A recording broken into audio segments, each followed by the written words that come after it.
मला सांग की एकच नंबर ही जी फिल्म आता आली होती, राज साहेबांचा आवाज वापरला होता.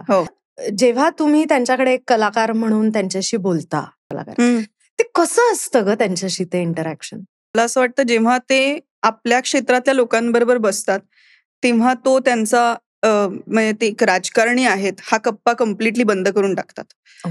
तर then he is just a human, then he is just a film buff. आणि मला वाटतं की त्यांच्या एवढा कुठल्याही इंग्लिश सिनेमे असू देत, मराठी असू देत, हिंदी असू देत, या सिनेमांचा अभ्यास त्यांच्या एवढा कोणालाच नाहीये. म्हणजे आपल्या क्षेत्रामध्ये पण कोणाला नाही असं मला वाटतं. You mean specially in Marathi industry? हो.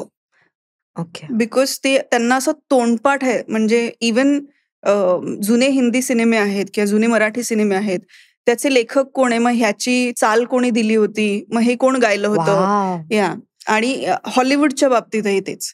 मग त्यांना अशी तोंडपाठ आहेत नावं. म्हणजे मला तर असं एन्सायक्लोपीडिया म्हणतो ना आपण, तसे ते सिनेमांच्या बाबतीत.